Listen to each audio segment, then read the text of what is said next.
Assalamualaikum warahmatullahi wabarakatuh. Bapak Ibu, mohon waktunya sebentar ya. Saya tahu sebagian dari Bapak Ibu mungkin sedang menyiapkan sesuatu di rumah, ada yang sedang menunggu cucu pulang, ada yang baru saja selesai salat, ada juga yang sedang rebahan sebentar untuk mengistirahatkan badan. Saya minta izin untuk menemani Bapak Ibu beberapa menit ke depan dengan obrolan yang pelan, hangat, dan mudah dipahami. Topik kita kali ini khusus, dan saya tahu ini menyentuh hati banyak orang. Kita akan membahas pensiunan janda dan duda tahun 2026, terutama soal THR dan hak-hak yang berlaku. Saya akan jelaskan dengan runtut, saya buat mengalir, dan saya susun seperti kita sedang duduk bersama di ruang tamu, supaya yang mendengar tidak bingung, tidak salah paham, dan tidak gampang terpancing isu yang beredar. Bapak Ibu, sebelum masuk ke inti, izinkan saya menyampaikan satu hal yang sangat penting. Pensiun janda dan duda itu bukan pemberian belas kasihan. Ini adalah hak. Hak yang lahir dari pengabdian, dari masa kerja, dari aturan yang sudah ada, dan dari kewajiban negara untuk memastikan keluarga yang ditinggalkan tetap punya pegangan hidup yang layak. Jadi kalau selama ini ada bapak atau ibu yang merasa sungkan, merasa tidak enak bertanya, merasa takut dibilang menuntut, mohon buang jauh-jauh perasaan itu. Bertanya tentang hak bukan hal yang memalukan, justru itu bentuk menjaga diri, menjaga keluarga, dan memastikan semuanya berjalan sesuai ketentuan. Sekarang, kita mulai pelan-pelan. Siapa yang dimaksud penerima pensiun janda dan duda? Ini biasanya adalah pasangan sah dari almarhum atau almarhumah penerima pensiun, baik itu dari pensiunan ASN, purnawirawan, atau penerima pensiun lainnya yang memang masuk dalam sistem penyaluran resmi. Dalam kehidupan nyata, kategori ini beragam.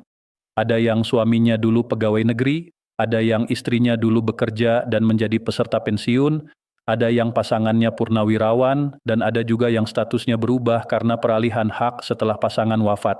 Karena beragam, maka proses administrasi dan pemahaman haknya juga perlu dijelaskan dengan rapi. Bapak Ibu, bagian pertama yang paling sering ditanyakan adalah soal THR. Banyak yang bertanya, kalau saya penerima pensiun janda atau duda, saya dapat THR tidak? Jawabannya, pada prinsipnya penerima pensiun janda dan duda termasuk penerima manfaat pensiun yang biasanya masuk dalam cakupan kebijakan THR ketika pemerintah menetapkan THR untuk pensiunan. Tetapi Bapak Ibu, saya sengaja pakai kalimat pada prinsipnya dan biasanya, karena dalam urusan hak kita tidak boleh hanya bergantung pada katanya, kita tetap menunggu ketentuan yang berlaku pada tahun berjalan. Namun, dalam pola yang sudah sering terjadi, ketika THR dibayarkan untuk pensiunan, penerima pensiun janda dan duda yang statusnya sah dan datanya aktif biasanya ikut menerima sesuai hak yang melekat. Lalu pertanyaan berikutnya, THR-nya dihitung dari apa? Apakah sama seperti pensiunan langsung? Nah, ini bagian yang sering bikin bingung. Pada umumnya, THR pensiunan itu mengacu pada satu kali manfaat pensiun bulanan sesuai komponen yang ditetapkan. Kalau Bapak Ibu penerima pensiun janda atau duda, maka yang menjadi dasar biasanya adalah manfaat pensiun yang Bapak Ibu terima sebagai penerima pensiun janda duda itu sendiri, bukan gaji atau penghasilan ketika pasangan masih aktif dulu. Jadi jangan membayangkan THR itu kembali seperti gaji penuh masa aktif. THR pensiunan sifatnya mengikuti manfaat pensiun yang berjalan pada saat itu. Karena itu, besaran THR antar orang bisa berbeda-beda, tergantung besaran manfaat bulanan, tunjangan yang melekat, serta ketentuan komponen yang ditetapkan. Bapak Ibu, saya paham ada yang langsung berpikir begini, kalau begitu THR saya kecil ya, pelan-pelan dulu. Kita jangan menilai dengan perasaan, yang paling sehat adalah memahami bahwa sistem pensiun itu proporsional. Ada yang manfaatnya besar, ada yang sedang, ada yang lebih kecil, tergantung riwayat dan ketentuan. Yang penting, hak itu tetap hak. Dan THR, kalau memang dibayarkan, adalah tambahan yang membantu kebutuhan menjelang hari raya. Jangan meremehkan. Bagi sebagian orang, tambahan sekian ratus ribu saja bisa sangat berarti untuk sembako, untuk zakat, untuk kebutuhan rumah, atau untuk menyenangkan cucu. Sekarang kita bahas satu hal yang sering membuat penerima pensiun janda duda gelisah, yaitu status dan kelangsungan hak. Ada yang bertanya, kalau saya sudah menjadi penerima pensiun janda, apakah hak saya akan terus berjalan? Bapak Ibu, pada prinsipnya hak pensiun janda duda berjalan sesuai ketentuan yang berlaku dan biasanya tetap diberikan sepanjang memenuhi persyaratan administrasi dan status. Nah, ini yang perlu dipahami, karena ada beberapa hal yang bisa memengaruhi kelancaran pembayaran. bukan karena haknya hilang, tetapi karena ada kewajiban administrasi yang harus dipenuhi seperti verifikasi status, pembaruan data, dan otentikasi sesuai mekanisme yang ditetapkan. Bapak Ibu, saya ingin mengajak kita membahas hak yang berlaku dengan cara yang paling membumi. Hak penerima pensiun janda duda itu bukan cuma uang bulanan, di dalamnya ada beberapa hal yang melekat dan tiap orang seringnya hanya fokus pada angka yang masuk rekening, padahal ada bagian lain yang sama pentingnya. Pertama, hak atas pembayaran manfaat pensiun bulanan yang diterima rutin sesuai jadwal. Kedua, hak atas tunjangan tertentu yang melekat jika memang termasuk dalam komponen manfaat sesuai ketentuan. Ketiga, hak atas THR ketika kebijakan THR untuk pensiunan ditetapkan pada tahun berjalan. Keempat, hak untuk mendapatkan layanan informasi dan layanan administrasi melalui jalur resmi ketika ada kendala perubahan data atau kebutuhan pembaruan dokumen. Dan kelima, hak untuk mendapat kejelasan, bukan hanya dugaan. Ini penting, karena banyak penerima pensiun janda duda merasa sendirian ketika harus mengurus sesuatu. Padahal Bapak Ibu berhak mendapat arahan dan pelayanan melalui jalur yang benar. Nah, sekarang saya masuk ke hal yang paling sering terjadi di lapangan, yaitu masalah keterlambatan.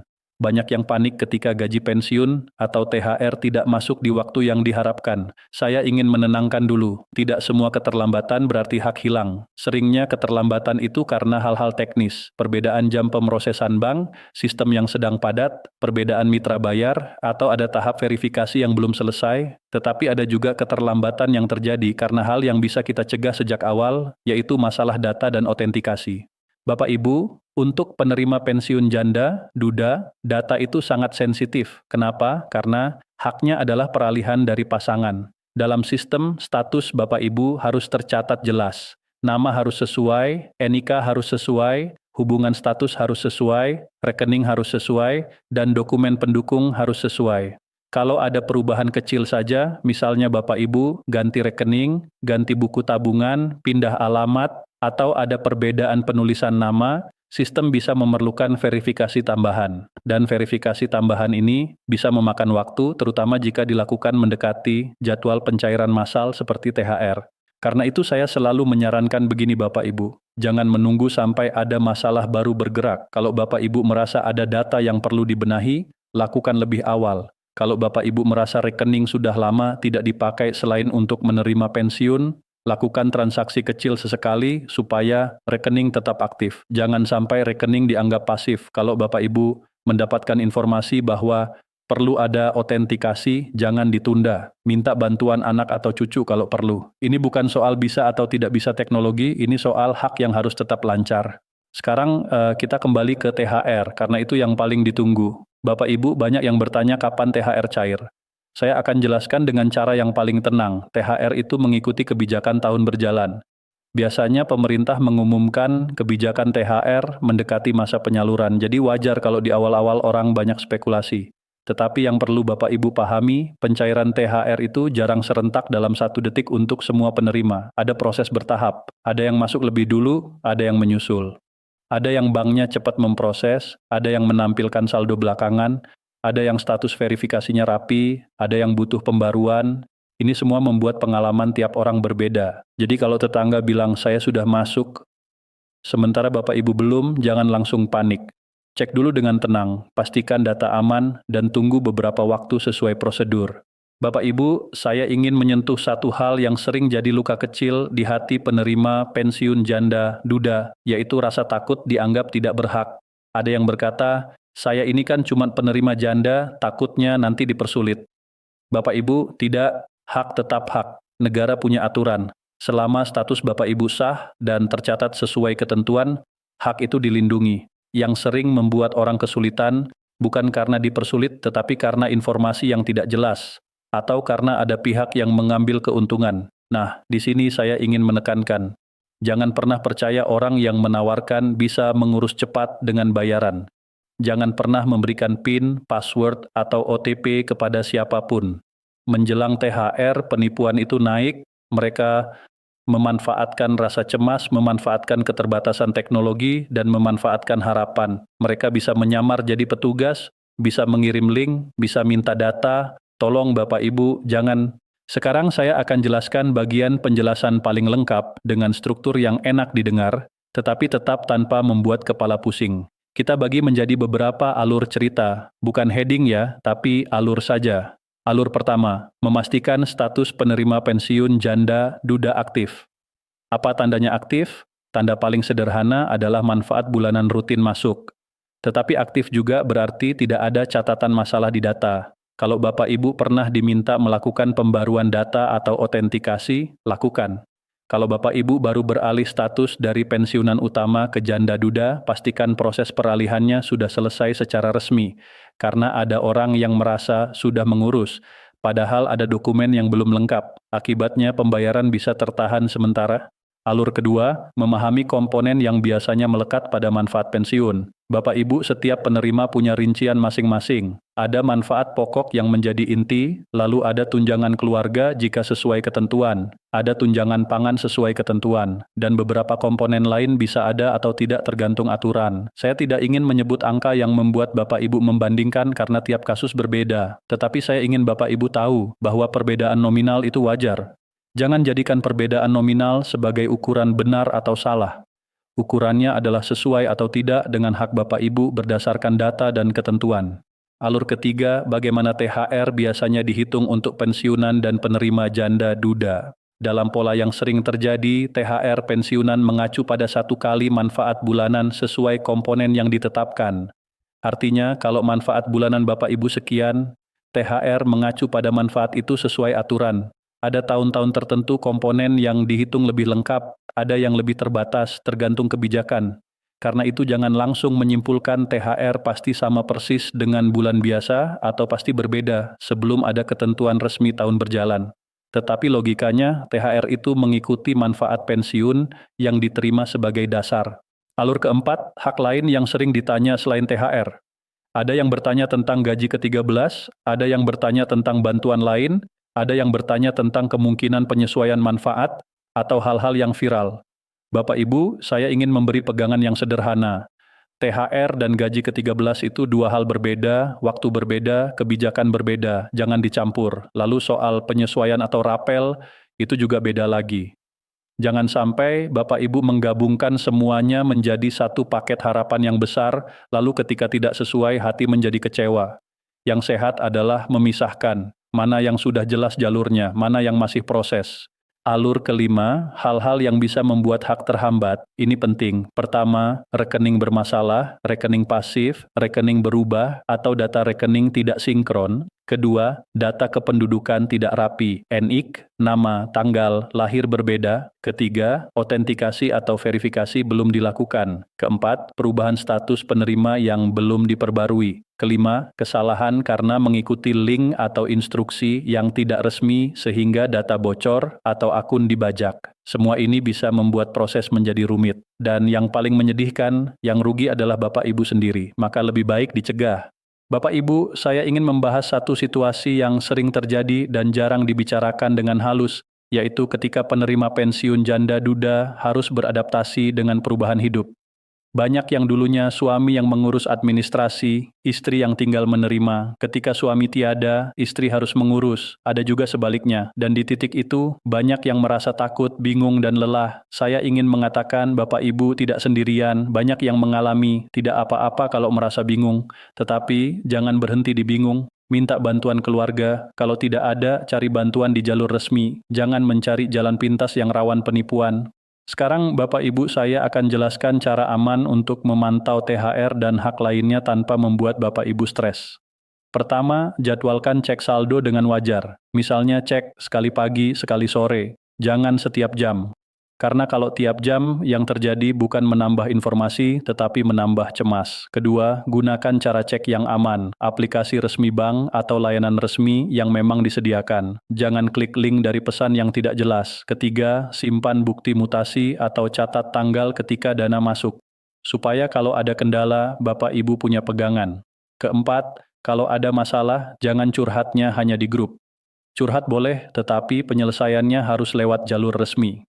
Hubungi bank penyalur atau layanan resmi sesuai prosedur.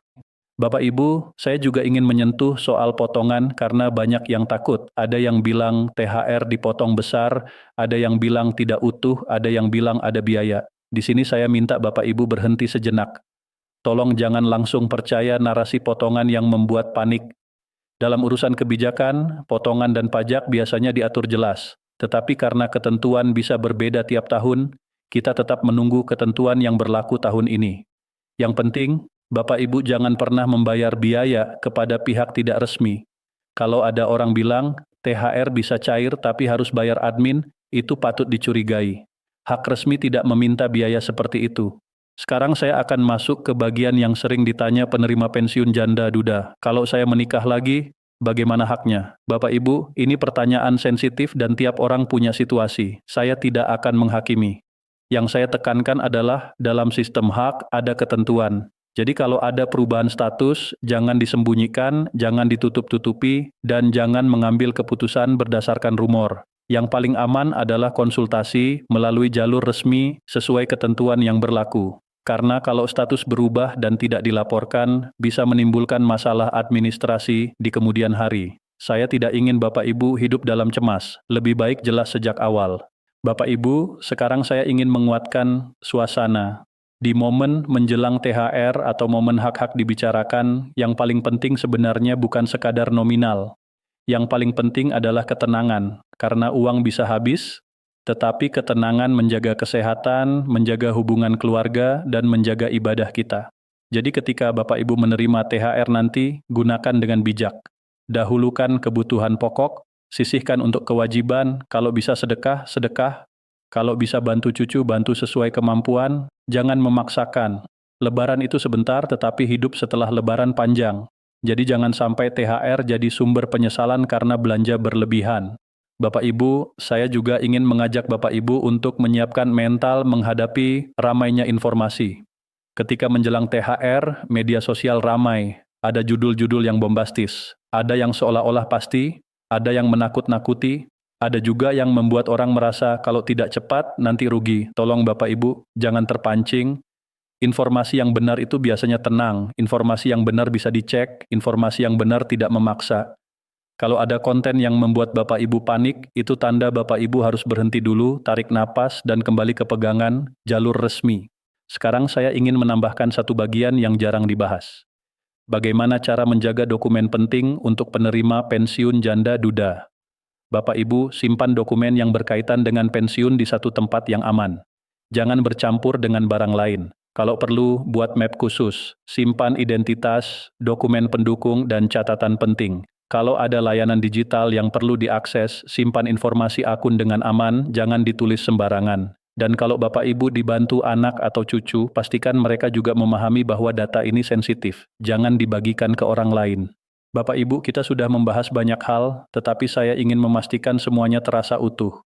Jadi saya rangkum dengan bahasa yang hangat, bukan dengan poin-poin kaku. Penerima pensiun janda dan duda tahun 2026 pada prinsipnya memiliki hak yang berjalan sesuai ketentuan, termasuk manfaat pensiun bulanan yang rutin, dan ketika pemerintah menetapkan THR untuk pensiunan, penerima janda duda yang statusnya sah dan datanya aktif biasanya termasuk dalam cakupan. Besaran THR umumnya mengacu pada manfaat pensiun bulanan sesuai komponen yang ditetapkan pada tahun berjalan, jadi tidak semua orang sama dan itu wajar. Yang paling penting adalah memastikan data dan rekening rapi, autentikasi dilakukan sesuai ketentuan, dan jangan pernah memberikan data rahasia kepada siapapun. Hindari link palsu, hindari orang yang meminta OTP, dan hindari jasa cepat cair yang meminta bayaran. Lalu gunakan THR dan hak yang diterima dengan bijak agar membawa berkah, bukan membawa beban. Bapak Ibu, saya ingin menutup dengan doa dan dengan rasa hormat. Saya tahu banyak Bapak Ibu penerima pensiun janda duda adalah orang-orang yang hatinya kuat, menjalani hidup dengan sabar, menjaga keluarga, menjaga rumah, dan tetap berusaha tersenyum meski kadang rindu itu datang tiba-tiba. Semoga Allah Subhanahu wa Ta'ala memberi Bapak Ibu kesehatan, memberi ketenangan, memudahkan segala urusan administrasi, melancarkan rezeki, dan menjauhkan dari penipuan. Semoga hak-hak Bapak Ibu selalu lancar, selalu tepat, dan selalu menjadi pintu keberkahan. Dan kalau ada di antara Bapak Ibu yang sedang kesulitan, semoga segera ada jalan keluar yang baik. Kalau Bapak Ibu berkenan, tulis di komentar Bapak Ibu menyimak dari daerah mana, Dan apakah Bapak Ibu penerima pensiun janda atau duda? Tidak perlu tulis data pribadi ya, cukup daerah dan status saja. Lalu tulis juga, yang paling Bapak Ibu ingin pastikan itu apa, jadwal THR, cara cek aman, atau cara merapikan data. Biar saya tahu bagian mana yang perlu saya jelaskan, lebih panjang lagi dengan bahasa yang makin halus untuk voice over. Terima kasih sudah menyimak sampai akhir. Wassalamualaikum warahmatullahi wabarakatuh.